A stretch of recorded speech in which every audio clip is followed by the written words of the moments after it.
It started like any other boring Tuesday night in Dalton, Illinois. Another board meeting, usually so dull you forget it even happened. But this one, different.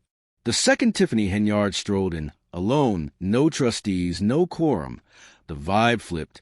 What should have been a routine civic session turned into a one-woman performance. She grabbed the mic, stared straight into the camera, and barked, "This is not a Q&A. This is my statement." In that moment, she wasn't a mayor. She was a ringmaster running a circus nobody bought tickets for. And here's the kicker. She wasn't even talking to the room. The seats were empty. She was talking to the internet, to the headlines, to the lens. It wasn't about leading Dalton. It was about spinning her own story. Loud, defiant, over the top. But while she was busy performing for the camera, the real threat wasn't outside. It wasn't protesters or reporters. It was somebody much closer. Somebody inside her own camp who had finally had enough. A whistleblower. Reportedly one of her own people. Leaked footage that hit the web like gasoline on fire. Within hours, it went viral. Commentators called it the biggest political betrayal of the year. Others said karma had finally clocked in. Whatever the label, the fallout was nuclear.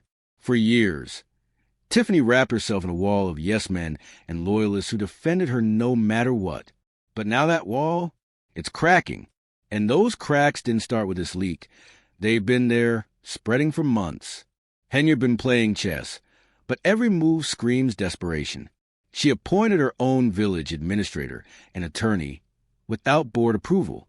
She dragged her personal lawyer into canceled meetings just to scold trustees for skipping. These weren't power plays. They were panic plays. Sloppy, reckless, borderline illegal. Every step exposed her weakness more than her strength. And the more she scrambled, the more obvious the chaos became. And just when you thought it couldn't get worse, the Illinois Attorney General stepped in. Kwame Raoul's office ruled Dalton violated the Open Meetings Act twice. June and July sessions, doors locked, chairs stripped, the public literally shut out. Tiffany's excuse? A childish note calling her and her mom losers. A note that magically appeared after the fact. The Attorney General didn't buy it for a second. They called it what it was: ridiculous, overblown, and a clear abuse of power. But that's Tiffany's pattern. Overreach, overspend, overreact. Always. And speaking of overspending, buckle up. After months of stonewalling, investigators cracked open her township credit card records. What they uncovered was outrageous. In just 5 months, Tiffany blew over $67,000 in travel on the township card. Add what she billed Dalton, and the total shoots past $100,000. $100,000. On what? First-class flights, luxury hotels, fine dining. And her excuse? Conference attendance. As if taxpayer money was her personal monopoly cash. In Tiffany's world, luxury isn't a perk. It is a job. But the mess doesn't stop with her spending. It spreads to her circle. Enter Keith Freeman, her former right-hand man. He sat in every meeting, copied on every email, tied to every shady call. He knew it all. So when whispers spread that Freeman might be cooperating with federal investigators, Tiffany panicked. She tried to fire him, but the board never approved. Legally, Freeman still had power and leverage. Rumors flew. Freeman had flipped. He had receipts. Real ones.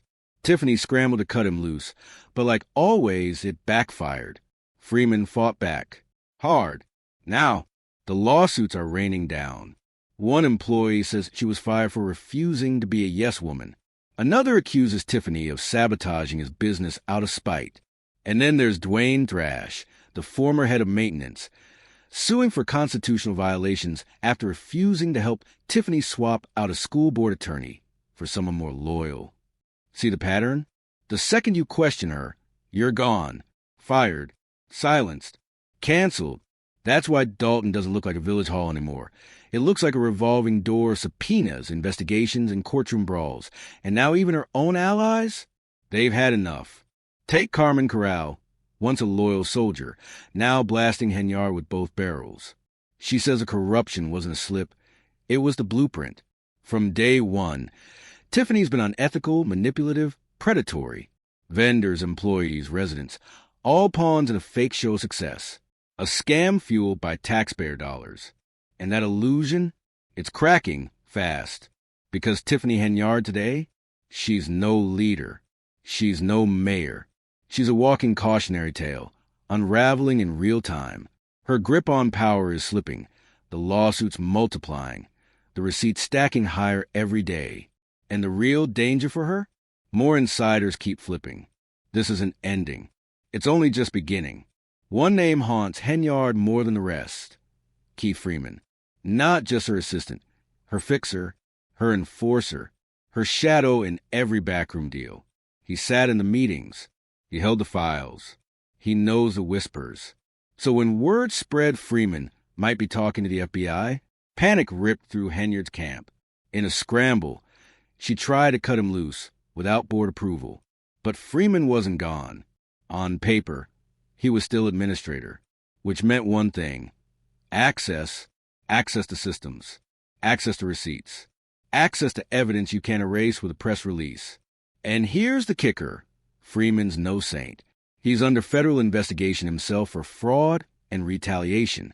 But the second Henyard threw him under the bus, his loyalty snapped. He flipped too. Now insiders claim he's sitting on documents that don't just whisper scandal, they scream indictment. And with Freeman out for revenge, the lawsuits started flying. One worker says she was fired just for saying no. Another claims Henyard blocked his business license out of spite. Then there's Dwayne Thrash, pushed out for refusing to help oust a school board attorney. Wrongful terminations, retaliation, abuse of power, a pattern too loud to ignore. But the biggest shockwave came from the inside. Carmen Corral, once trusted, now fearless, went public. No filters, no cover.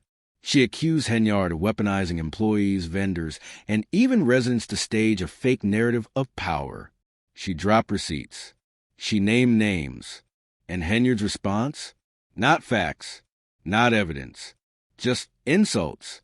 She called her lying corral, playground politics. But in doing that, she admitted she was in the room. If Corral was lying, why confirm the meetings even happened? Then came the raw, unfiltered truth.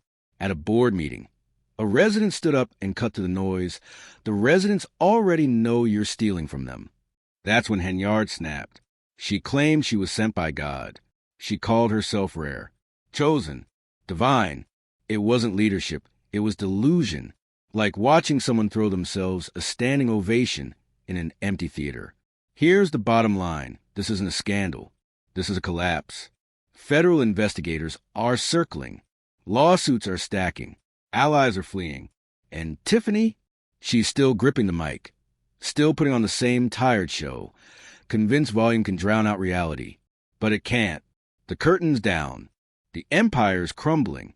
And the so-called super mayor? Out of gas. The only question left is, does Tiffany Henyard crash here? Or is the most devastating twist still waiting to hit?